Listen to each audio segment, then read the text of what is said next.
자, 지난 시간에 우리 행정법 공부했던 거 한번 뭐 공부했었어? 행정법.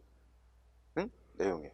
그러니까 이제 우리가 앞에서부터 공부한 것 따지면 국가가 행정을 할 때는 법치행정이라는 원칙에 따라 법에 따라 해야 되는데 그 법에는 크게 성문법 있다. 그죠? 성문법. 종류가 쭉 있었지?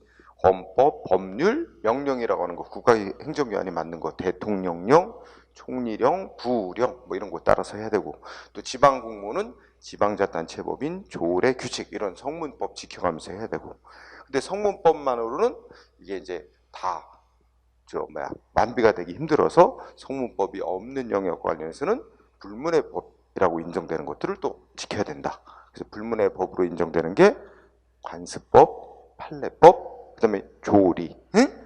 근데 조리라고 하는 게 이제 일반 원칙이라고도 부르는 것으로 우리가 지난 시간에 공부했던 게 일반 원칙에 대해서 주로 공부했잖아. 그래서 뭐 이제 행정을 할 때 따라야 되는 법원칙, 이 원칙 위반하면 위법으로 인정되는 건데 뭐뭐 있었어? 기억나는 거.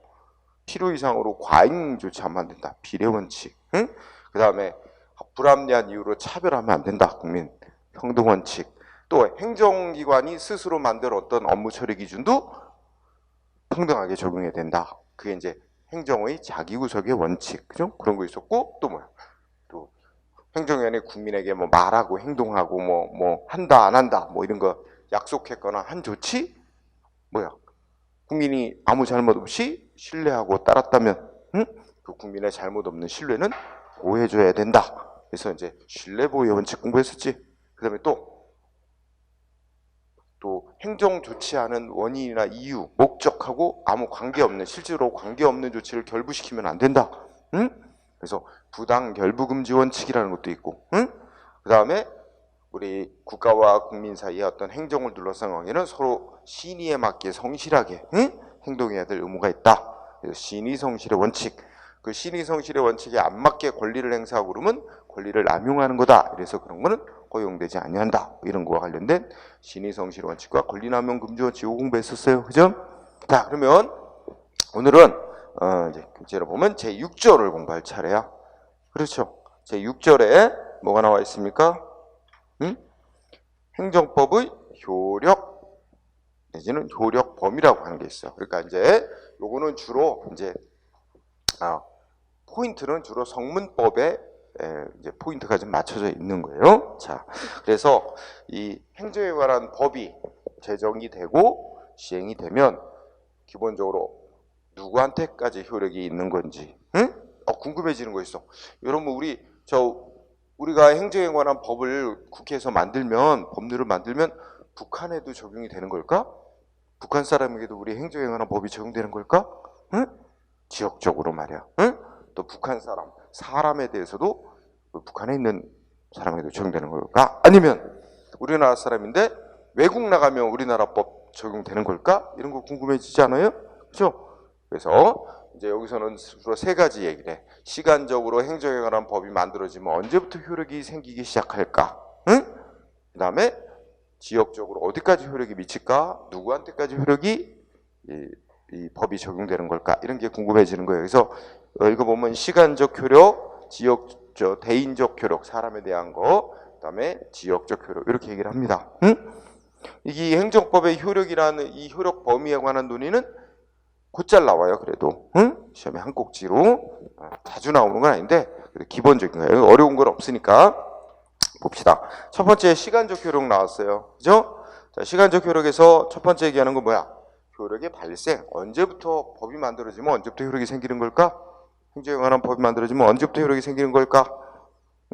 자, 거기에 시행일 이렇게 항목자 알았죠?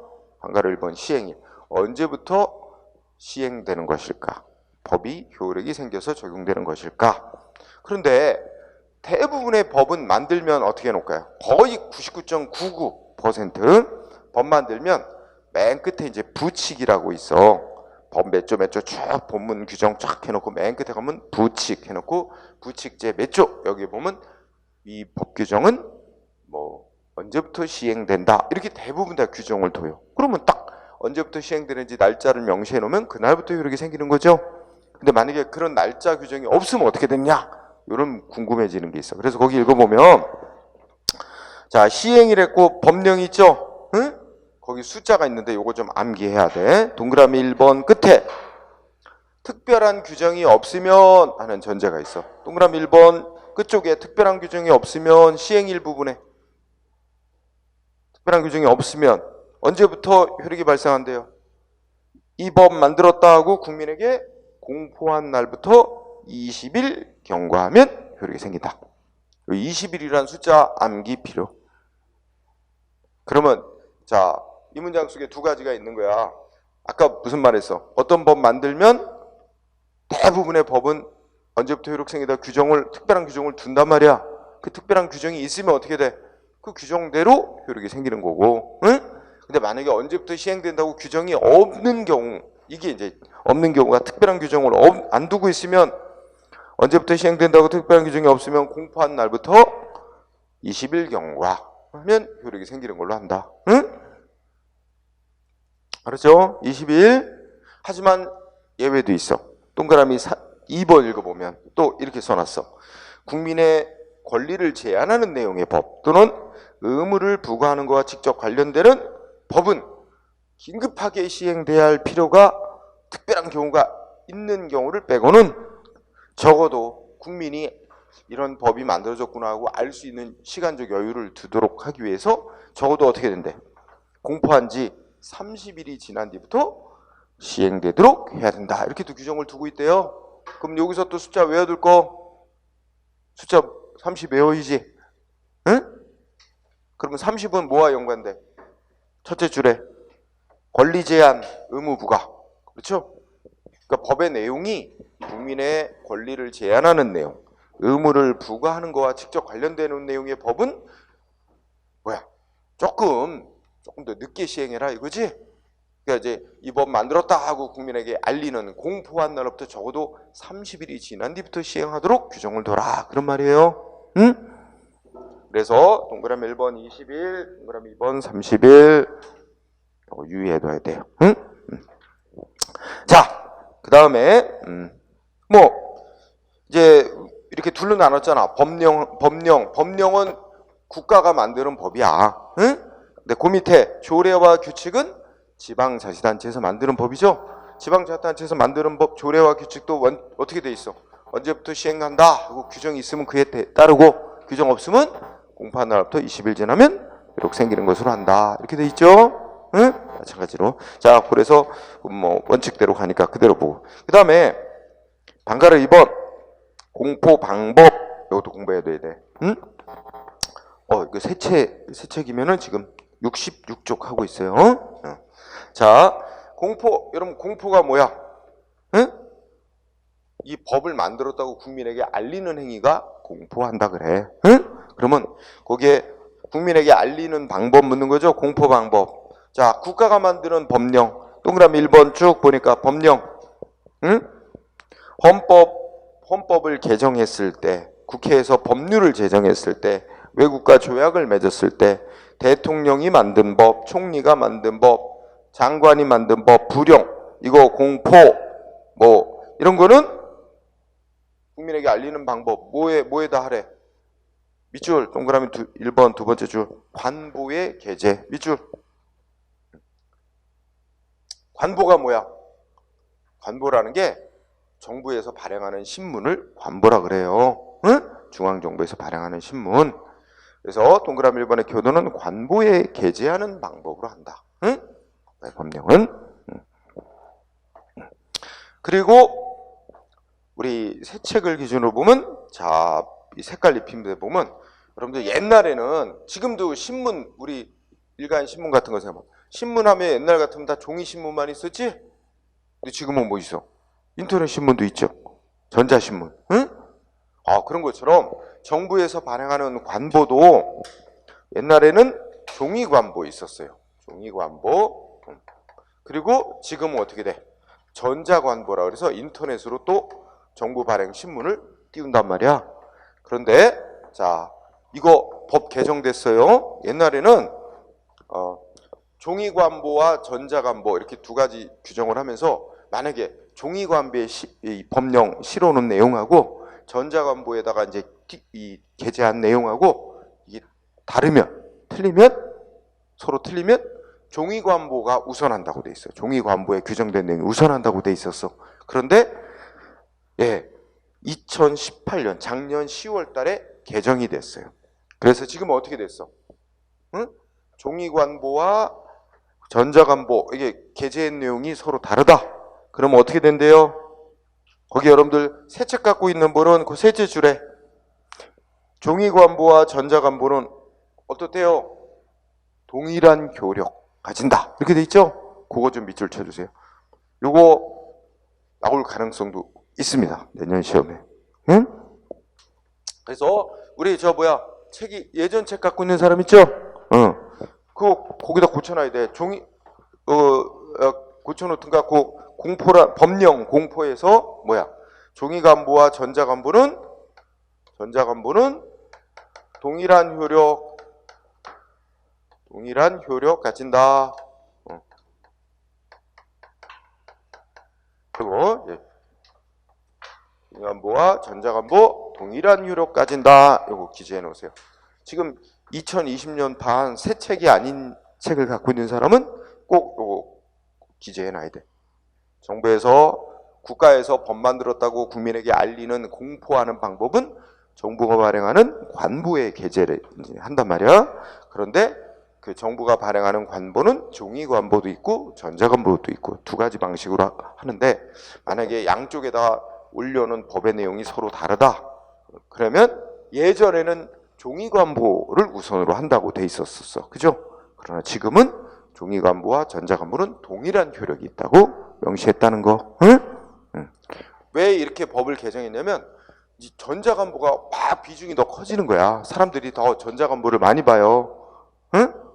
종이관보는 관공서 비치해놓고 이렇게 찾아가야 보는 건데 이제는 인터넷으로 막 다 법제처 이런데 이제 법제처에서 이제 관보 발행하는데 거기 들어가서 인터넷으로 다 열람해 보고 하니까 이게 더 비중이 커져가는 거야. 그러니까 지금은 이제 동일한 효력까지 주게 됐어요. 응? 네. 자, 그거 알아두고요. 그러면 우리가 동그라미 1번을 공부하면서 캐치한 게 뭐냐면 국가가 만드는 법은 관보에 게재하는 방법으로 국민에게 알리게 돼 있구나. 이걸 알았어. 그죠? 그런데 동그라미 2번 또 체크해야 돼. 그 동그라미 2번 보면 2번의 키워드는 국회의장이 법률 공포. 이거 밑줄 쳐. 국회의장의 법률 공포. 요거는 결국 읽어보면 중앙정부가 발행하는 관보에 게재하는 방법으로 국민에게 공포하지를 않는다는 거야. 그럼 어디다 한대? 국회의장의 법률 공포는 거기다 하면 그 옆에다 써놔. 관보에 게재 X. 응? 국회의장이 법률 공포하는 건 관보에 게재 안 한단 말이야. 그럼 어떻게 한대? 서울에서 발행되는 일간지 2 이상에다가 게재하는 방법으로 국민에게 공포하게 돼 있어요. 그죠? 그러니까 그건 관보에 게재하지 않는 거지. 응? 그 점 유의. 그러면 요게 이제 어떤 경우냐면 이런 게 있는 거야. 이제 법률이잖아. 법률이라는 건 이제 국회에서 법률을 이제 안을 만들어서 국회에 통과시켜요. 국회에서 과반수 이상 국회의원들 찬성해서 통과시키지. 그럼 통과시킨 다음에 그러면 통과된 법률을 국회의장이 대통령한테 보내요. 대통령한테 이거 국민에게 공포하시오. 응? 그 대통령이 공포를 해야 이제 효력이 발생할 수 있는 거야. 근데 대통령한테 보내는 걸 우리 이송한다 그래. 법률안을 이송한다. 국회의장이. 응? 근데 대통령이 이 법에 찬성 안 하는 거야. 국회에서 통과시킨 법률에 찬성을 안 하고 반대해. 그러면 어떻게 하냐면 왜 반대하는지 이유를 달아가지고 다시 국회로 되돌려 보내는데 이거를 우리가 이제 뭐라 그러냐면 대통령의 법률안 거부권 행사라 그래요. 응? 그래서 국회로 다시 되돌려 보내. 반대 이유를 붙여서. 그런데 그러면 지금 국회하고 대통령하고 서로 의견이 안 맞는 상황이 된 거지.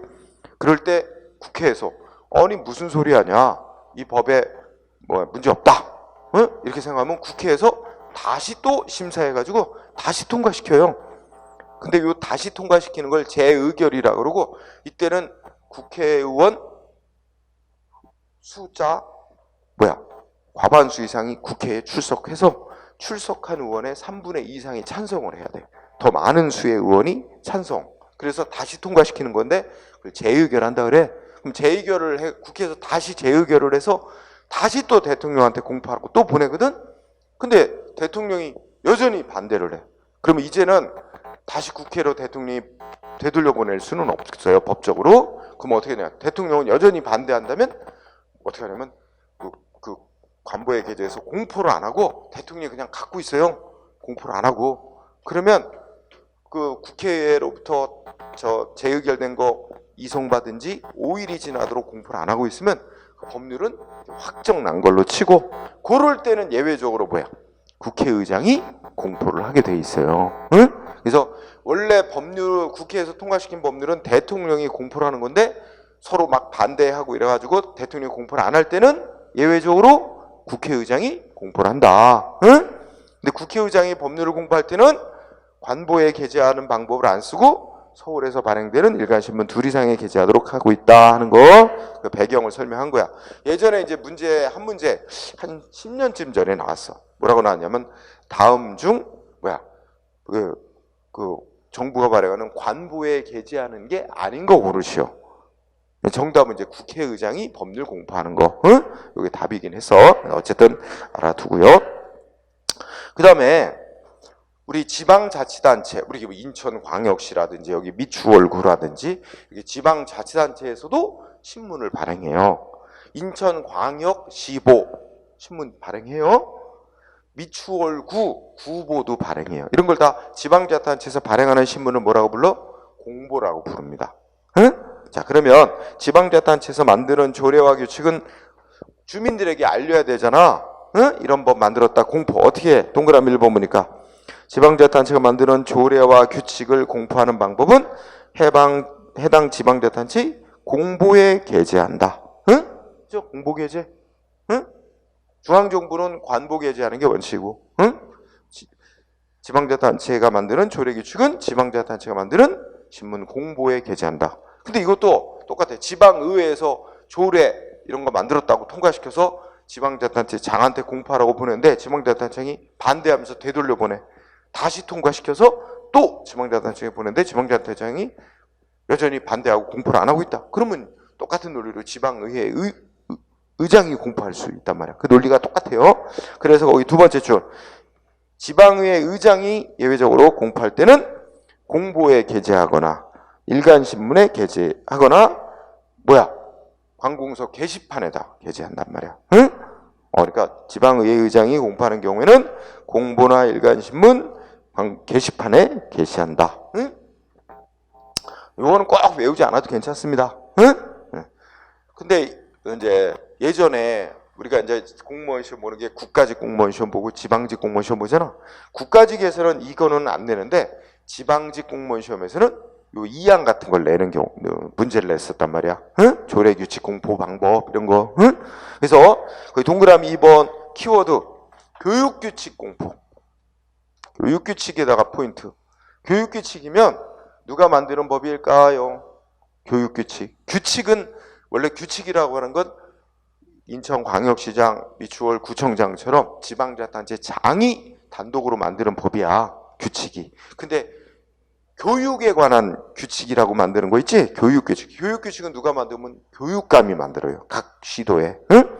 근데 교육규칙 만들었다고 공포, 방법, 주민에게 공포하는 방법, 어떤 방법을 쓴대?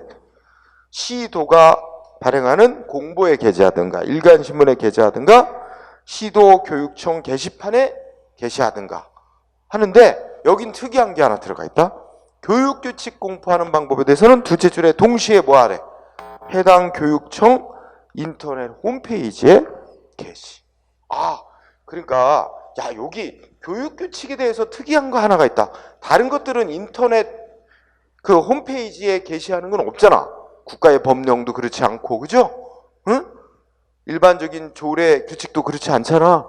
교육규칙만 이게 특이하게 하나 들어가 있다는 거지. 교육청 홈페이지 게시. 교육청 인터넷 홈페이지 게시. 요거는 교육규칙에만 규정이 돼 있다는 거. 응? 그게 특이한 거, 그 정도 체크하자. 자, 그 다음에 우리 조금 아까 또 공부한 게 뭐였냐면 이 법은 공포한 날로부터 응? 3개월이 지난 뒤부터 시행한다 그러면 이제 공포한 날부터 3개월 지나면 이렇게 생기는 거고, 만약에 법만 만들고 언제부터 시행되는지 규정을 안 해놨으면 어떻게 돼? 그러면 특별한 규정이 없으면 어떻게 한다 그래서 공포한 날부터 20일 지나면 이렇게 발생하는 거 원칙으로 한다 그랬지? 또 국민의 권리 제한 의무부가 직접 관련되는 법은 적어도 공포한 날부터 30일이 지난 뒤부터 시행되도록 하라고 그랬지? 네, 그런 거예요. 그럼 거기에 다 뭐가 있냐면 공포한 날부터라는 문구가 있었잖아. 그럼 공포한 날부터 할 때 공포한 날은 언제냐 시점. 그때부터 뭐 20일 계산하고 30일 계산하고 하는 거잖아. 그러면 공포한 날부터. 그럼 공포한 날 이거를 한자말로 줄이면 공포일이 되는데, 공포한 날, 공포일이란 어느 시점이라고 법이 또 명시해놨어요. 요거 밑줄 쳐주세요. 자, 공포일 법령 언제래? 국가가 만든 법률과 명령. 1번 공포일은 언제래요? 응? 해당 법의 내용, 해당 법령 등을 게재한 관보나 신문이 발행된 날. 밑줄 쳐주세요. 관보 또는 신문이 발행된 날이에요. 이거 법으로 명시해놨어요. 자, 우리가 지금 읽은 거, 이 법 만들었다고 공포한 날 이꼬로 그 법의 내용이 실린 관보나 신문이 발행된 날이다 라고 법으로 명시해놨대. 그런데 야, 관보나 신문이 발행된 날이 어느 날을 말할까? 어느 시점을 가리키는 걸까? 이게 또 해석이 궁금해져. 그러니까 관보나 신문이 발행된 날이 언제일까? 그 날짜가 그날 발행했다고 날짜 찍히면 그날 오전 0시라고 해석하는 게 맞다라고 주장하는 사람도 있고, 응? 아니면 뭐 국민이 볼 수 있게 된 시점이라고 봐야 된다고 해석하는 견해도 있고, 사실 이 발행된 시점을 언제로 보느냐, 요게 좀 해석이 이러쿵저러쿵 많아요. 그런데 요 발행된 날은 이날로 잡자, 요 시점으로 해석하자 하는데 의견이 모아져 있어. 그래서 거기 동그라미 2번 첫째 줄 끝에 뭐라 했어? 발행된 날은 언제로 본대? 도달주의라는 관점에서 최초 구독 가능 시. 요 단어가 밑줄 쳐주세요. 최초 구독 가능 시. 그러니까 그 이제 최초 구독 가능 시점으로 해석한다니. 그럼 최초 구독 가능 시점이 뭐냐면 그 법이 법의 내용이 실린 관보나 신문을 국민이 최초로 구독할 수 있는, 최초로 볼 수 있는 시점. 그때가 그 관보나 신문이 발행된 시점으로 본다는 거지. 응? 따라서 자, 발행된 날의 의미에 관해서 여러 가지 견해가 있지만 국민이 보려면 최초 구독 가능한 시점으로 해석을 한다. 응? 이렇게 해석하는 게 지배적인 학자들의 입장이자 우리 법원이 해석하는 판례의 태도다. 그렇게 연장해 주세요.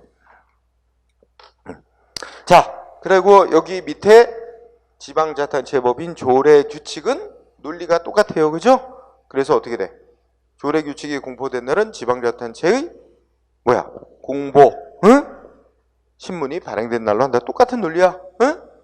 그리고 뭐 해석도 다 똑같이 하죠. 그래서 특별한 거는 없다.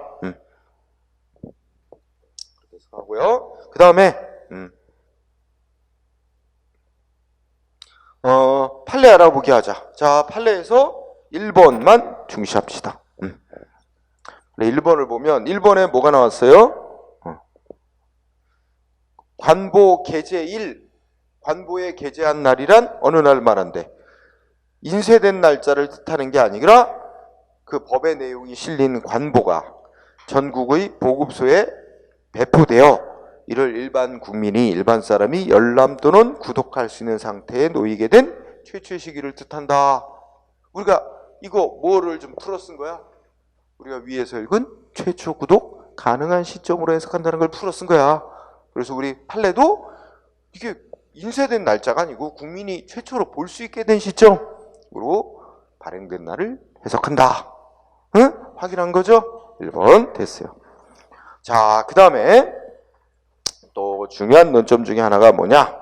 쌍가루 2번 소구표 금지의 원칙과 예외 그랬죠? 여러분들 소구표라는 단어 알았다. 여러분 소급한다.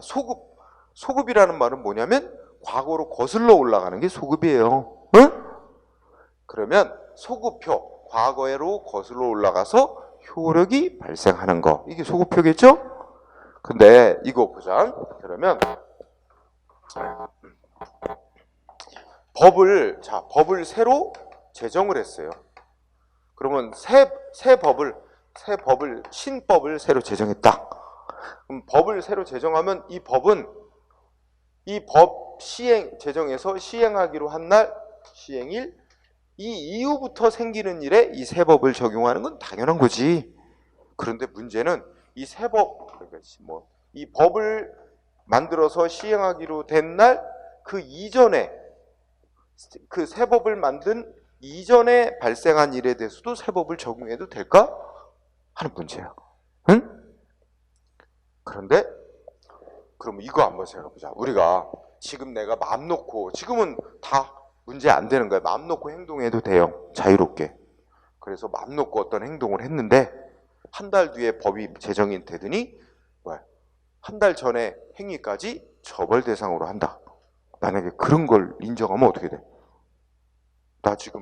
내가 지금 마음 놓고 어떤 행동을 하기가 두렵지.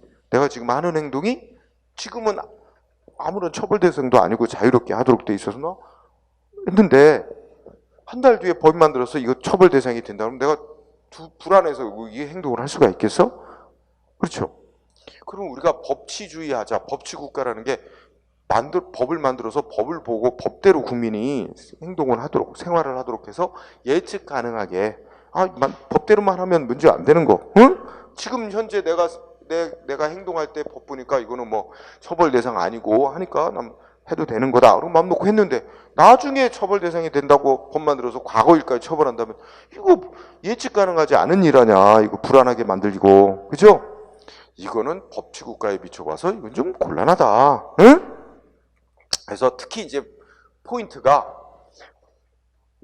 이제 나중에 법 만들어서 과거의 행동에 대해서 국민에게 불이익 주는 거 있잖아. 처벌하고 불이익 되는 거는 원칙이 어떻게 돼? 과거까지 소급해서 적용하지 못하도록 하는 게 원칙입니다. 응? 자, 관련해서 우리가 소급이라는 말을 이제 어느 정도 얼추 이해했죠? 과거일에. 그런데 과거일에 소급하는 거에 대해서 우리 두 가지 용어 알고 가자. 그 밑에 보면은 진정소급이라는 게 있고 부진정소급이라는 용어가 나와요. 좀 생소하죠? 자, 진정소급을 보면 동그라미 1번의 키워드. 자, 진정소급을 이해하는 키워드는 첫째 줄 동그라미 1번에 새 법이 시행되기 이전에 이미 종결된 사안에 대해서 신법을 소급 적용하는 걸 가리킨다. 자, 그러면 이미 다 빗줄 치지 말고 어쨌든 제일 중요한 키워드 뭐야? 이미 종결된 사. 응? 이게 제일 중요하다. 이미 종결된 사. 그러니까 새 법이 이때부터 시행된다 이렇게 돼 있었는데 새 법이 새로 만들어졌는데 이 새 법 만들어지기 이전에 이미 과거에 그 이전에 이미 다 끝난 일이야. 종결 끝났어. 다 끝난 일에 새 법을 적용하는 거 있지? 이걸 뭐라고 부른다고? 진정소급이라고 부른다고. 응? 새 법 만들기 이전에 과거에 이미 끝난 일에 대해서 새 법을 적용하는 거. 응? 자, 이걸 진정소급이라고 그러는데, 자, 그 다음에 뜻 이해했어요? 그럼 두 번째, 진정소급은 허용이 되는 거야? 금지되는 거야? 응? 동그라미 이번에 결론 나왔지? 어떻다고? 원칙적으로 금지. 근데 예외적으로 허용. 응? 이렇게 결론. 그죠? 원칙적으로 금지하는 이유는 뭘까 생각해봐. 그럼 국민에게 예측 가능하지 않을 때 갑자기 불이익 주고 이런 거는 법치국가 원칙에서 허용될 수 없는 거다. 응? 그래서 원칙은 안 되는 거. 근데 예외적으로 어떤 경우는 가능하다고 봐야 될까? 우선 생각나는 거. 야, 우리가 이제 나중에 법 만들더니 이런 법 만들었어. 나중에 법 만들더니 그 전에 받았던 그러니까 세금을 깎아주는 내용의 법이 만들어졌어. 세금을 줄여준대. 그렇게 만들어지더니 6개월 전에 냈던 세금도 이 바뀐 법에 따라 세금 받았던 거 일부 돌려준대. 그러면 오히려 국민한테 이익되는 법이네. 그러면 더 좋지 않을까? 서프라이즈, 그지? 꽁돈이 갑자기 생길 것 같잖아. 야, 이래서 이게 국민한테 오히려 이제 나중에 만든 법을 과거 일에 소급 적용해서 해주면 국민한테 오히려 이익되는 거 있잖아. 이런 거는 굳이 막을 이유가 없다 이거지. 결국 과거 일에 소급 적용하는 걸 막자는 건 예측 가능하지 않게 국민에게 불이익이 되는 법 만들어갖고 처벌하고 이런 거 막자는 거야. 자, 어쨌든 동그라미 2번 원칙은 금지인데 예외적으로 허용. 그래서 이게 어떤 때 예외적으로 허용되는지 우리 판례를 통해서 상세히 다시 공부해야 됩니다. 자, 그 다음에 두 번째 알아둘 거. 이번에는 뭐야? 부진정 소급이죠.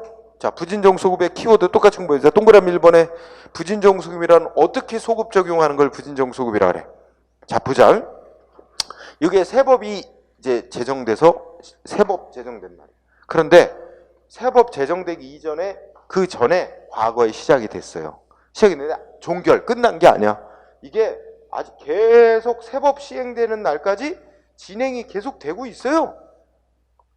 그러면 요 법을 요 때부터 생긴 일에만 적용하는 게 아니라 계속 진행이 되고 있는 일이니까 과거에 시작된 시점까지 이걸 소급해서 적용하는 거야. 이 끝나지 않은 일에 대해서는. 그래서 부진정 소급이라는 그 용어의 의미의 가장 핵심 단어는 동그라미 1번에 뭐라고? 계속 진행 중인 사항. 이게 제일 키워드입니다. 안 끝난 일이지. 과거에 시작돼서 계속 진행이 되고 있는 일, 세법 시행할 때까지. 그러면 그 세법 시행되기 이전에 과거 시작된 시점부터 거기다가 세법을 적용하는 걸 부진정 소급이라고 그래. 이해돼요? 응? 네. 그러면 똑같은 논리로 부진정 소급은 원칙적으로 어떻게 된대? 동그라미 2번. 응? 원칙적으로 허용되고, 이건 정반대네. 원칙이 허용되고 예외적으로 금지 내지 제한이 있다라는 겁니다. 응? 반대로 기억하세요. 꼭 알아둘 것. 네. 일단 이게 핵심 결론. 그러면 이제 이게 다 우리 판례 입장 태도에서 나온 거예요. 응? 그럼 몇 가지 판례를 공부해 보자. 자, 먼저 진정소급에 대해서 공부하면 1번 뭐라고 해놨어요? 응? 세법을 과거에 끝난 일에 대해서 소급해서 적용하는 진정소급은 어떻게 된대? 일반적으로는 법치주의 원리에 반하고 개인의 자유, 권리 자유의 부당한 침해를 가하며 국민의 법률 생활의 안정을 위협하는 것이어서 인정하지 않는 게 원칙. 이렇게 얘기를 했죠? 그러니까 이게 진정소급은 허용되지 않는 게 원칙이다. 이런 걸 나타내 주는 거예요. 응? 그러나 다음 페이지 보니까 어느 때는 예외적으로 허용될 수 있대? 응? 일반 국민의 이해에 직접 관계가 없는 경우. 반대로 과거에 끝난 일에 세법을 적용해주면 오히려 국민의 이익이 증진되는 경우. 증진되거나 불이익이나 고통을 제거하는 등 오히려 국민에게 이런 이익 주는 특별한 경우에는 뭐야? 과거 끝난 일에 세법을 적용하는 게 허용될 수 있다. 응? 그러니까 진정소급 예외적으로 허용되는 경우 있다. 두 번째, 근데 1번이나 2번이나 같은 논리예요. 근데 1번은 대법원, 2번은 헌법재판소. 취지가 비슷합니다. 그래서 2번도 논리 똑같지. 과거 끝난 일에 대해서 세법 만들어 소급 적용하는 건 법치주의 원리에 비춰서 원래는 허용이 안 되는 건데, 여기 특히 2번 이거 잘 중시. 2번에다가 포인트를 둬. 2번에 그 진정소급 입법, 진정소급이 허용되는 경우 나왔죠? 응? 진정소급이 허용되는 예외적 경우 읽어보자. 어느 때? 국민이 예상할 수 있었던 경우. 예상할 수 있었던 경우. 또는 뭐야? 과거 상태에 대해서 국민이 이대로 될 거다라고 신뢰하고 있었던 걸 보호해 줄 필요가 별로 크지 않은 경우. 응? 그래서 보호할 만한 신뢰 이익이 적은 경우. 응? 그 다음에 과거 끝난 일에 세법을 소급 적용하더라도 국민에게 발생하는 손실이 없거나 아주 경미한 경우. 그리고 특히 중요한 거. 마지막. 국민의 과거 상태에 대한 신뢰 보호해 줄 필요성, 요청보다 그거에 우선하는 심히 중대한 공익상의 사유가 소급 입법을 정당화하는 경우. 응?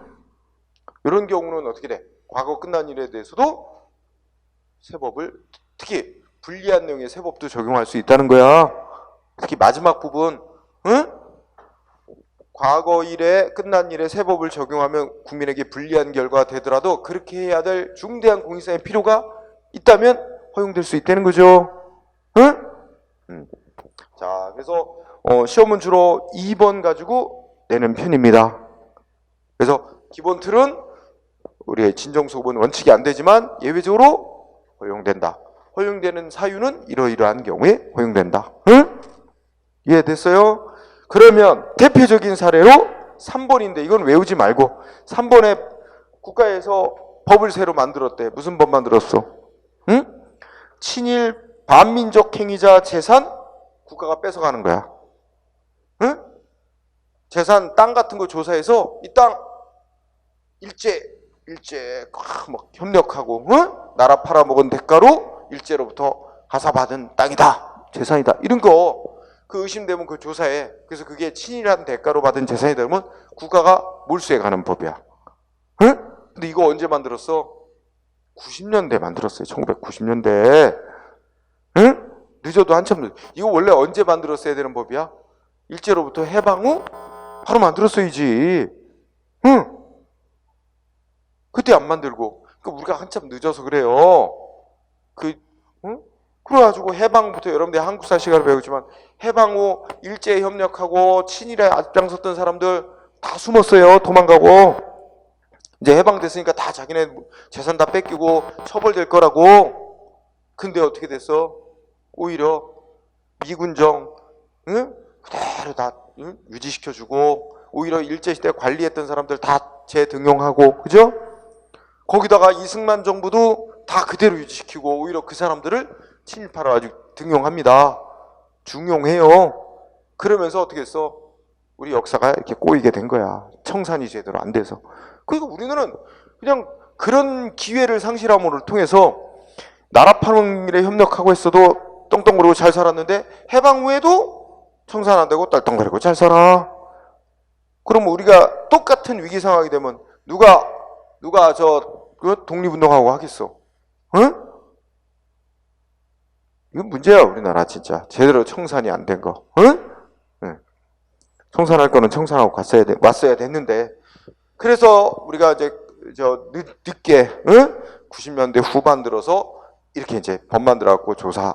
이랬더니 그 친일 재산 물려받은 그 후손들이 아니 과거에 끝난 일에 대해서 왜 나중에 이 법 만들어서 응? 그 친일한 대가로 받은 재산이라고 뺏어가냐? 이런 법은 뭐야? 국민의 재산을 나중에 만든 법을 과거에다까지 적용해서 뺏어가는 법이다. 이거 뭐야? 이거 진정소급입하는 법이다. 이거 헌법에 어긋난다. 이거 무효라고 판정해달라고 헌법재판소에 신청한 거야. 이 법 자체에 위헌 신청. 그런데 다행히도 판정이 어떻게 나왔어요? 우리 아까 그 바로 위에 2번 보면 원래 과거 끝난 일에 대해서 새 법을 만들어 불리한 법 적용하는 건 원칙이 안 되지만 예외적으로 허용되는 경우 있다 하면서 쭉 밝히고 있죠? 예외적으로 허용되는 경우 중에 2가지를 끌어들였어요. 우리 헌법재판소. 이거 첫째, 예상할 수 있었던 일이다. 응? 그치?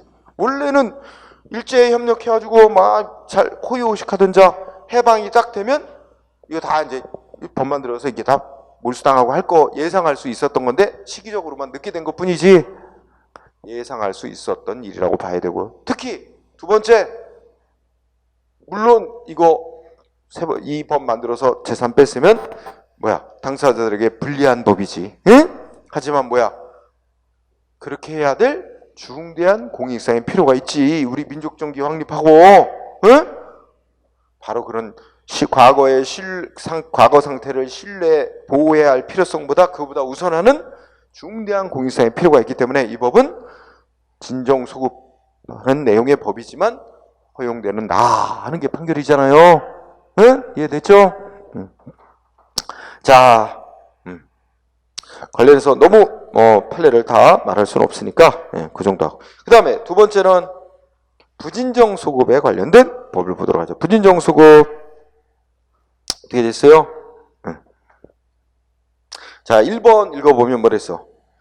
법령 불소급 원칙은, 그러니까 과거 일에 세 번 소급해서 적용하면 안 된다는 원칙은 어떤 법이 효력이 발생되기 전에 이미 과거에 완성 내지 종결된 사실에 대해서 해당 법을 적용할 수 없다는 의미이지. 이게 원칙적으로 이제 과거 끝난 일에 대해서 새 법 적용하지 못한다는 게 이게 원래 의미이지. 중요한 단어 두 번째 줄 뭐야? 무슨 단어가 탁 눈에 띄어? 계속 중이래. 계속 중인 사실. 즉, 새 법이 시행하는 날까지 과거에서 시작돼서 계속 진행되고 있는 사실, 또는 새 법 시행하기로 된 날 이후에 생기는 사실, 이런 사실에 대해서는 당연히 그 새 법을 적용하는 것까지 그거 못한다는 건 아니다. 이 말 속에 뭐가 들어있는 거야? 계속 진행 중인 사실에 대해 새 법 적용하는 걸 우리가 부진정소급이라고 하죠. 그러면 두째 줄, 셋째 줄은 부진정소급은 원칙이 허용되는 것이다 라는 걸 나타내 주는 거예요. 자, 그래서 2번도 마찬가지고, 하지만 3번 또 체크해보자. 3번을 보면, 자, 3번 또 같이 읽어봐. 3번 뭐라고 나와 있어? 아직 완성되지 않아서 진행 과정에 있는 사실관계. 여기도 뭐가 키워드가 돼? 응? 진행 중이잖아. 끝난 일이 아니잖아. 진행 중이라는 게 벌써 눈에 다 키워드로 들어야 돼. 진행 중에 있는, 진행 과정에 있는 사실관계, 이런 거에 새 법을 적용하도록 하는 것은 이른바 부진정소급인데, 그죠? 부진정소급은 원칙적으로 허용이 되는 거지만, 이 3번 판례의 핵심은 이제 이거야. 하지만 이것도 허용 안 되는, 제한이 되는 경우가 있다. 그래서 거기 3번 판례의 두 번째 줄 뭐야? 그 과거에서부터 진행되고 있는 일에 새 법을 적용해야 될 공익상의 사유와, 또 뭐야? 과거의 상태에 대해서 신뢰하고 있는 거, 신뢰 보호해줄 요청사의 교량이라는 건 이익을 비교하는 거야. 응?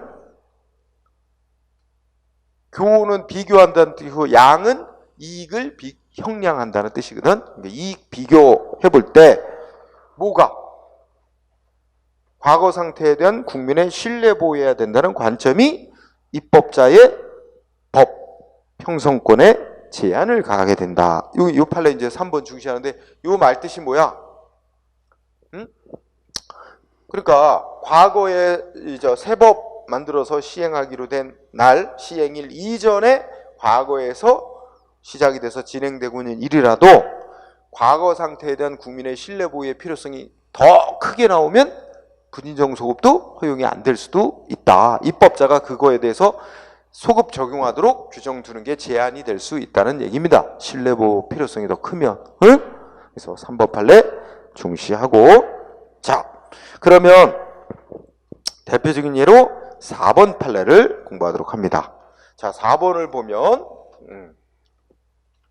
무슨 단어가 나오냐면 4번에 일정한 기간을 과세단위하는 조세 이렇게 나오지? 그럼 그 말 뜻 풀어보면 어떻게 돼? 세금을, 조세니까 세금이라고 해. 세금을 매기는데, 세금을 부과하는데 일정한 기간을 단위로 해서 세금을 매기는 게 있다는 거야. 어떤 세금이 그러냐면 우리가 소득세 같은 세금이 그래요. 소득세. 여러분이나 나나 우리가 일하지? 응? 공무원이 됐건 뭐 직장, 일반 회사에 다니건 일을 하잖아. 그러면 근로소득이라고 있단 말이야. 응? 그러면 이 세금이 1년 동안을 단위로 해서 세금을 매겨요. 1월 1일부터 12월 31일까지 1년 동안에 벌어들인 소득 총액 얼마, 거기에 몇 프로 이렇게 세금을 매기는 거야. 응? 그러면 세금을 1월 1일부터 12월 31일까지 1년 동안에 벌어들인 소득에 대해서 소득세라는 걸 이제 세금을 부과해서 납부하는 건데, 바로 그게 이제 일정한 기간을 과세되는 조세의 대표적인 예입니다. 소득세가. 그런데 뭐라고 써 있어요? 중요한 단어, 과세년도 진행 중. 이 단어가 결정적 키워드가 됩니다. 과세년도 진행 중에 뭐야? 세금 관련 법이 바뀌었대. 개정이 됐대요. 어떻게 바뀌었대? 국민한테도 세금을 많이 내도록 요건이 가중됐다는 거야. 뭐 그게 중요한 건 아니고 어쨌든 핵심은 여기야, 여기. 이 1월 1일부터 12월 31일 사이에 아직 요 사이 예를 들어서 지금 뭐야? 9월에 세법이 개정이 된 거야. 세금 더 많이 내도록 개정돼서 이때부터 시행된대요. 응? 그러면 세금 계산해서 내야 될 때, 자, 이렇게 할까? 그러면 이 9월부터 12월 31일까지 요 사이에 소득에 대해서는 개정된 법에 따라 세금을 계산해서 내고, 이건 더 많이 내도록 바뀐 거야. 1월부터 8월달까지 소득에 대해서는 개정되기 전의 예전법에 따라 세금 계산해서 내고, 이렇게 하나? 아니라는 거야. 그렇게 하는 게 아니고 이 바뀐 법, 자 보자. 이게 지금 이게 새 법이라고 돼. 새 법이 시행되는 날 1월 1일에 시작이 된 일인데 끝났어, 안 끝났어? 안 끝나고 계속 진행 중이야. 언제 끝나? 새 법 시행일 이후 12월 31일 날 끝나는 일이야. 그러면 새 법 시행일 이전에 시작됐으나, 과거에 시작되냐? 진행 중인 일이잖아. 진행 중인 일이니까 이 법을 개정하면서 어떻게 해? 1월 1일부터 소득에 대해서 이 법 적용해도 되는 거야. 이게 부진정 소급의 대표적인 예야. 그래서 우리 4번에 보면 과세년도 진행 중이라는 다른 거야. 진행 중에 법이 개정된 경우, 이는 두째 끝에 어떻게 돼? 부진정 소급표. 어떻게 해야 돼? 그죠? 그럼 부진정 소급표는 원칙이 허용되는 거지? 원칙이 허용되니까 이 바뀐 법을 1월 1일부터 적용해서 12월 30일까지 전체 소득에 대해서 바뀐 법에 따라 세금을 계산해서 납부하도록 해야 된다. 응? 부진정 소급표의 대표적인 예입니다. 그래서 과세년도 개시 시 1월 1일부터 벌어들인 소득에 대해서 바뀐 법이 소급 적용된다. 응? 자, 4번. 나머지 5, 6, 7, 이게 다 그런 사안들이에요, 다. 응? 계속 새법 시행될 때까지 되기 전에 끝난 일이 아니고 계속 진행되고 있는 일이니까, 그래서 지금 대표적인 사례로 4번을 얘기한 거예요. 시험에 잘 쓰였던 거. 예. 자, 그렇게 정리하면 이 부분 파트는 일단 어느 정도 됐어요. 응? 예. 자, 그 다음에 뒤로 가보세요. 이번에는 쌍괄호 3번 효력의 소멸 파트로 가세요. 자, 그럼 법을 만들어 놓으면 언제 법이 효력이 없어질까? 상식적으로 접근해보자. 언제 없어질까? 그럼 법을 만들면 이 법 필요 없다 그러면 또 폐지시킵니다. 응? 이 법은 몇 월 며칠자로 효력 소멸되는 것으로 한다. 그래서 폐지시키는 법을 또 만들어요. 응? 자, 어쨌든 효력이 소멸하는 거. 예, 동그라미 1번 공부합시다. 1번에 무슨 단어 공부하냐면 한시법이라는 단어. 한시법 설명 안 해도 그냥 뜻 이해할 수 있을 것 같은데, 이게 많지는 않지만 어떤 종류의 법은 딱 언제까지만 효력 갖는 거로 정해놓고 만드는 법이 있어요. 응? 이 법을 만들면서 이 법은 2019년 12월 31일까지만 효력을 갖는 것으로 한다. 시행되는 것으로 한다. 이렇게 규정을 해놓고 만드는 법이 있어요. 그러면 어떻게 돼? 2019년 12월 31일 밤 12시 지나면 자동적으로 효력이 없어지는 거겠죠? 애초부터 효력 기간을 정해놓고 만드는 법. 보통의 법은 안 그런데 예외적으로 그런 게 있어. 그래서 동그라미 한시법은 그 유효 기한이 도래하면 자동으로 소멸한다. 응? 1번만 알아도. 2번은 너무 당연한 거. 응? 그러면 2번은 그냥 읽고 지나가면 언제까지 효력 갖는다고 정해놓지 않은 법은 여러 가지 이유에 의해서 효력이 없어집니다. 명시적으로 폐지시키는 경우, 명시적인 폐지에 의해서 없어지는 것도 있고, 뭐 위헌 판정받아서 없어지기도 하고. 응? 단 여기서 동그라미 2번에서 하나 키워드 하나 공부할 건 뭘까? 자, 두째 줄에 보면 묵시적 폐지. 요거 밑줄 쳐주세요. 동그라미 2번에 두째 줄 묵시적 폐지라는 단어. 묵시적 폐지라고 하고 어떤 학자는 간접적 폐지라는 말을 쓰기도 해요. 응? 그러니까 그 밑에다 묵시적 폐지, 그 밑에다 괄호치고 간접적 폐지, 요것도 좀 기입해 주세요. 어떤 학자는 그런 말도 해서. 그럼 그 앞에 설명이 있지? 그러니까 어떤 법이 있는데 이 법을 폐지시킨다고 따로 명시하지는 않고 그 법은 놔둔 채 어떻게 돼? 그하고 내용이 충돌하는, 내용이 틀린 새 법을 만들어. 그러면 우리가 앞서 배웠잖아. 그 상위법 우선 원칙, 그 다음 뭐야? 특별법 우선 원칙, 그 다음에 효력이 같은 법 사이에는 나중에 만든 법을 우선한다는 신법 우선 원칙에 따라 법의 충돌을 해결한다고 그랬었죠. 바로 그 논리에 의해서 어떻게 돼? 새로 만들어진 법이 기존에 있는 법보다 상위법이면 기존 법은 효력이 없어진 거나 마찬가지야. 응? 그런 방식으로 되는 게 묵시적 폐지. 그러니까 법은 경우에 따라 묵시적 폐지 방법으로 효력이 소멸하는 경우도 있을 수 있다는 겁니다. 응? 그래서 그 말 뜻을 이해하자는 거였어요. 자, 그러면 나머지 뭐 별건 없고 대신에 판례 하나 더 알아봅시다. 자, 판례 보면 밑줄 하나 공부합시다. 뭐라고 돼 있어요? 셋째 줄에 뭐라고 써요? 개정 법률이 밑줄 치면 뭐 써 있죠? 개정 법률이 전문 개정인 게. 여러분 보자. 전문 개정이란 말의 뜻이 뭘까? 쉽게 얘기하면 법 규정의 거의 전부가 개정이 됐다는 뜻이야. 응? 그러면 어떤 법 규정 거의 전부가 개정이 됐다면 말은 개정이라고 표현을 하지만 실질적으로는 그 법 기존의 법 폐지하고 새로 법 제정하는 거 다를 바 없다. 그런 표현도 나오죠. 그래서 전문 개정일 때는 기존의 법률을 폐지하고 새로운 법률을 제정하는 것과 실질적으로 마찬가지라고 볼 수 있다. 자, 이런 경우에는 그 종전의 본칙, 이게 이제 본칙이 뭐냐면 본문에 몇 조 이 규정 있잖아. 이 규정도 다 효력이 폐지된 거고, 그 기존의 법에 딸려 있던 부칙 있지. 그 본문 규정 쭉 있고 밑에 내려가면 이제 부칙 제1조 2조 이 부칙에 딸려 있는 규정도 같이 다 소멸한 거로 보는 게 맞다. 응? 그래서 그대로 문구 그거 알아두기 바랍니다. 그 다음에 법은 어디까지 지역적으로 어디까지 효력이 있느냐? 지역적 효력 있죠? 자, 거기에 보면 원칙 첫째 줄 원칙이 뭐래요? 그 법을 만든 기관에 권한이 미치는 지역 내에서만 효력을 갖는다. 그죠? 그러니까 국가기관이 법을 만들면 어떻게 돼요? 국가기관은 법을 만들면 전국에 효력을 갖는 거예요. 그럼 예를 들면 국회에서 법률 만들면 전국에 효력이 있는 거고, 응? 대통령도 전국에 권한 행사하는 기관이죠? 대통령령이라고 대통령이 법 만들면 전국에 효력이 있는 거다. 근데 인천광역시장이 법 만들면 어떻게 돼? 원칙이 인천광역시 관할 구역 내에서만 효력 갖는 거지. 그러니까 두 번째 줄, 세 번째 줄은 굳이 설명 안 해도 국가기관이 만드는 법은 전국에 효력이 있는 거고 지방자치단체가 만드는 법은 지방자치단체 구역 내에서만 효력 갖는 게 원칙이겠죠. 그건 설명 안 해도 이해되죠?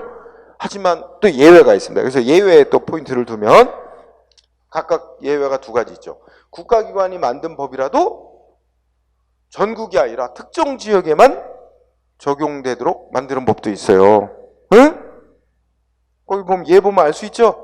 예를 들어서 뭐야?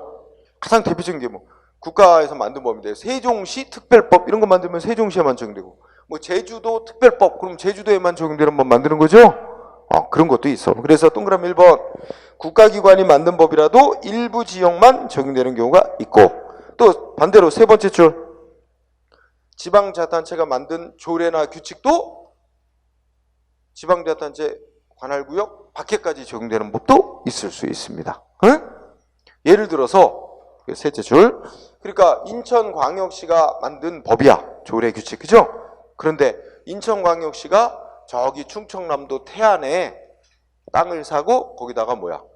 공무원들 연수원을 지었어. 그러면 어떻게 돼? 그 공무원 연수원 운영하는 거에 관련된 규정 인천광역시에서 만들지. 하지만 지역은 태안에 있는 시설이야. 거기에 적용되잖아. 그러니까 그런 경우도 있을 수 있는 거죠. 네, 그렇게 정리. 그 다음에 동그라미 2번. 여러분 우리나라에서 만든 법은 우리나라 영토 안에서 적용되는 거지. 근데 예외가 있어. 우리나라 영토 안에 있는 지역이지만 우리 법이 적용 안 되는 지역도 있어요. 그건 외국과의 국제 조약에 의해서라든지 그런 거 있어요. 그래서 동그라미 2번. 응? 거기 치해복권이 인정되는 지역에서 우리나라 영토 안에 있는 지역 시설 내부이지만 조약에 의해서 외교 공관 또 주한 미군 부대 안 뭐 이런 데는 미군 시설 미군 구역 이런 데 또 우리 법이 적용 안 되도록 조약에 의해서 된 경우도 있습니다. 예외가 있죠. 그다음에 대인적 효력은 사람에 대한 효력이죠. 거기 우리 용어 알고 가자. 원칙에 보면 속지주의 말 나와요. 속지주의. 그 단어 밑줄 속지주의. 무슨 뜻입니까? 지가 우리 영토를 가리키는 거죠. 우리 영토 안에 속해 있는 사람은 다 우리 법이 적용된다는 원칙이 속지주의입니다. 응? 그러면 무슨 말이 돼? 외국인이 우리나라 영토 안에 있어도 어떻게 돼요? 우리 영토 안에 들어와 있다면 그 외국인 우리나라 법 따라야 돼요. 우리 속담 있지. 로마 가면 로마법 따라야 된다. 뭐 그게 속지주의 가리키는 거예요. 응? 속지주의 원칙. 그래서 우리 영토 안에 들어와 있는 외국인 우리 법 적용 받습니다. 응? 엊그제 보니까 뭐 했더라? 어젠가 인터넷 기사 보니까 어제 나온 거는 이제 이화여대, 응? 이화여대 남학생들도 뭐 기숙사 있대. 그러니까 외국인 유학생 같은 경우 해가지고 뭐 한국 배우러 오거나 뭐 이런 외국 유학생들, 남학생들도 국제 기숙사 해가지고 거기에 이제 입주해서 뭐 교육받나 봐. 근데 어제 간단한 기사가 나왔는데 이화여대 그 기숙사에 여자 샤워실이 있는데 거기 그 여자 샤워실에 남학생이 들어가고 샤워하고 있는데 밑으로 휴대폰 넣어가지고 찍다 걸린 거야. 응? 막 소리쳤겠지? 막 도망갔는데 CCTV 이렇게 해가지고 들고 자꾸 보니까 일본인 유학생이야. 일본인 유학생. 응? 그 또 샤워하던 여학생도 일본인 유학생이었대. 어쨌든 그래서 근데 걔 국적이 일본인이야. 그렇지만 우리나라 영토 안에 들어와 있잖아. 우리 법에 따라 검거. 우리 법에 따라 재판받고 처벌됩니다. 응? 그래서 일단은 못 나가게 출국 정지시켰다. 이렇게 이제 거기까지만 기사가 나왔어. 응? 얼마 전에 또 우리 광주에서 무슨 국제 수영대회 있잖아. 그 일본 사람 와가지고 막 이상한 카메라로 찍다가 걸렸잖아. 그것도 우리나라 영토 안에 들어오면 우리나라 법 따라야 되는 거야. 응? 속지주의. 한편 속지주의 원칙이면서 또 뭣도 적용. 우리나라 또 뭣도 적용해. 그 옆에 속인주의. 그럼 속인이면 인은 대한민국 국적자를 가리키는 거야. 그러니까 대한민국 사람이라면 어떻게 돼? 대한민국 국적 가진 사람이라면 우리 법 세상 어디를 가든 대한민국 국민은 따라다니면서 적용되는 거예요. 응? 그죠? 그게 속인주의야. 그러니까 우리나라는 속지주의 원칙 하에 속인주의도 또 적용되는 거야. 두 가지 다 적용. 응? 그래서 원칙은 우리나라 영토 안에 들어와 있는 모든 사람 다 우리 법 적용되며 또 속인주의 둘째 줄에 속인주의에서 대한민국 국민이 외국 나가도 우리 법 따라다니면서 적용된다 하는 얘기를 하는 거죠.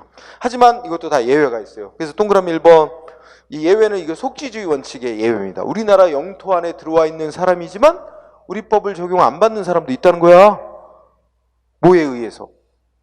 국제 조약 같은 거 맺어가지고, 그죠? 그래서 동그라미 1번 보니까 왜 우리나라를 방문한 무슨 외국 대통령, 외국 수상 이런 거 있지? 외교 사절로 온 사람, 또 우리나라에 들어와 있는 외교관들 있잖아. 응? 이거 뭐해? 우리 법 적용 안 됩니다. 그건 마찬가지야. 다 우리나라 외교관이 미국 갔지? 미국 법 적용 안 받아요. 국제법에 따라야 돼. 응? 그래서 그런 예외가 있죠. 또 우리 주한 미군도 조약 맺어서 우리 법 적용 안 되는 거 많습니다. 응? 그런 예외가 있고. 그리고 동그라미 2번 가면 우리나라에서 스스로 국내 한국인하고 외국인하고 이 법을 다르게 적용하게끔 만든 것도 있어요. 그래서 여러분 우리나라 땅덩어리 작잖아. 우리나라 땅 중국의 부자들이 우리나라 땅 사기 시작하면 다 살걸? 그죠? 그럼 그냥 중국 땅 돼버릴 수 있지 않을까? 이거 걱정돼. 그래서 우리나라 땅 법으로다가 외국인이 못 사는 땅이 있어요. 응? 그런 걸 법으로 정해놨어요. 외국인이 땅을 살 수 있는 서울 땅 다 중국 사람이 다 사버리면 이거 중국 땅 돼버리는 거지.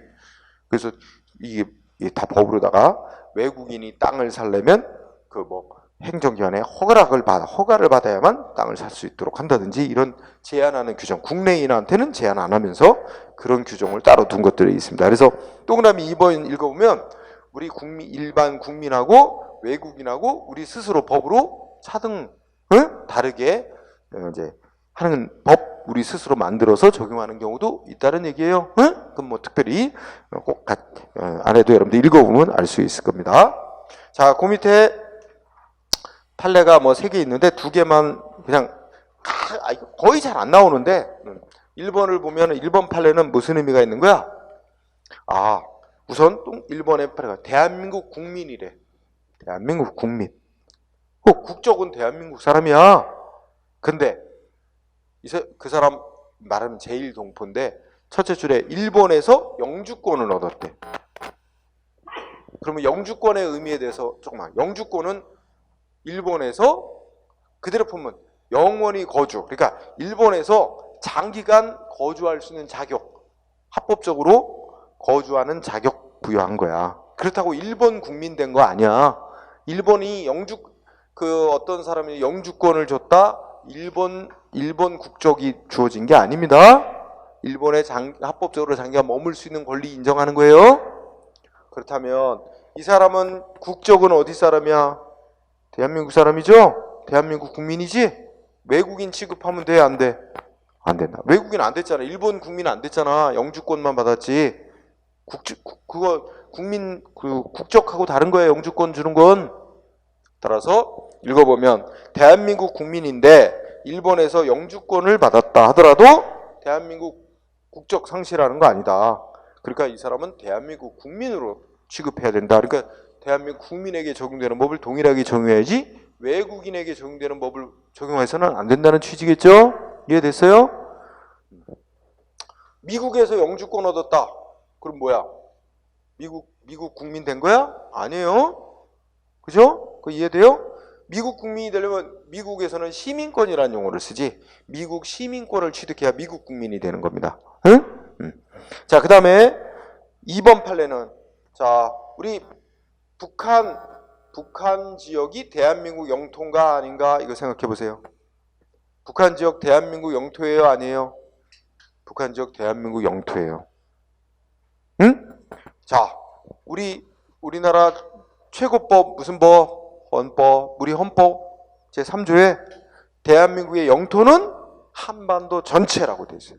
정확히는 한반도와 그에 딸린 부속 섬으로 한다. 그럼 한반도가 북한까지 다 대한민국 영토란 말이에요. 응? 그러면 야, 우리나라 헌법은 그래놓고 북한도 또 지네들도 헌법 있지? 북한도 헌법 있어요. 그럼 북한 헌법은 또 어떻게 해놨겠어? 이 남한 지역까지 다 북한은 뭐라 해요? 조선민주주의 인민공화국이나 하여튼 북한 조선인민민주주의 공화국 이 한반도 전체가 다 북한 영토라고 서로 그러고 정하고 있는 관계 그 사이야. 우리가 서로를 인정 안 해요. 응? 법적으로. 그럼 어쨌든 북한 지역 대한민국 영토고. 그러면 북한에 있는 김정일 정권은 이게 합법적인 정권으로 인정해? 우리 정부가? 아니다 이거지. 이거는 법적으로는 반국가단체예요. 김정일은 반국가단체의 괴수야. 잡아서 처형해야 할 자야. 우리나라 현행 법으로 따지면. 응? 그런 관계입니다. 남북한 관계가 특이한 관계예요. 자, 어쨌든 논리가 북한 사람인데 북한법에 따라서 북한 국적을 취득했다. 그래가지고 중국에 있는 북한 대사관으로부터 북한 해외 공민적, 그러니까 해외에 머물 수 있는 아마 그 자격을 인정받았나 보지? 그거 받아가지고 이 사람이 어떻게 했어? 중국에 머물다가